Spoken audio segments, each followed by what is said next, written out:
आज आनी मार्केट रू पियाज शाग आ पूरा फ्रेशटा थिला। आपण माने देखि पारथिबे का केते फ्रेश अच्छे आ बहुत फ्रेश थिला।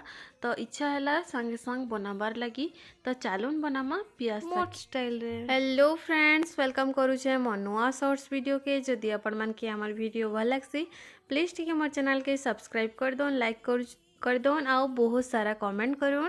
तो चालून बनामा आज पियाज रो साग रो। चालून बनामा पियाज रो साग नहीं जाइए भलसे धुई धुआ करी काटी करी आटा टमाटर नहीं छे आ बैगन के छोट छोट कर काटी कर सेटा भी नहीं छे। तापरे in oil they Delhi. Oil रे मुई बड़ी पके करी इटा भलसे भाजी रे पूरा गोल्डन गोल्डन हेबार तक। इटा तो सीजन है, बहुत प्रकार साग माने मिलसी आ बहुत भेराइटी आ इटा पहला पहला का बहुत टेस्ट लागसी रांधले खाइबार लगी। आ तारपरे यार भल लगे ना थरे दुई थर का बहुत टेस्ट लागसी। तो सेति लेके मुई भाबली आज फास्ट टाइम तो चालून बनामा केंदार बनाऊे देखोचे।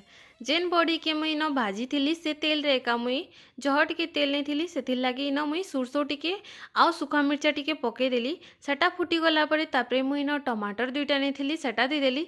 टमाटर एक्चुअली रे प्याज साग रे बेसी टिके देले एका भल लागसी आउ टिके टिके खटा फ्लेवर आइले एका टेस्ट। इन जेन टमाटर दी सेना एका लुण देदेली। टमाटर टिके सॉफ्ट हैला परे मुई न जेन बैगन के काटी करनी थी सेटा देदेली। तापरे इन पियाज रो साग देदेली आ दुईटा के भल से मिक्स कर देमी पूरा जेनता कि सब मिक्स सीजवा सबुआड़े। तारपरे इटा सबुआड़े मिक्स कर दे सारला परे इन मुई टिके ढापी देमी जेनता कि टमाटर आओ जेन बैगन अच्छे आउ पियाज साग पूरा सॉफ्ट हो जिबा आओ टिके भल से सीझी जिबा।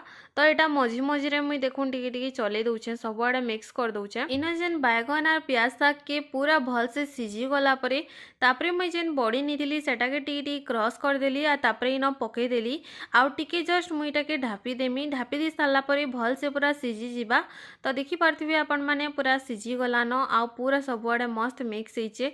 इन टिके एक्चुअली टमाटर बेसी लागले एका भल लागसी सेति लगे मुई जह देसी। तो केंदा दिसुचे कमेंट करी निश्चय बताबे आपण माने। आउ जदि आपण मान की भल लागला बेले प्लीज टिके मोर चैनल के सब्सक्राइब करूँ, लाइक करूँ आ बहुत सारा कमेंट करूँ। आज लगे एतके का बाय।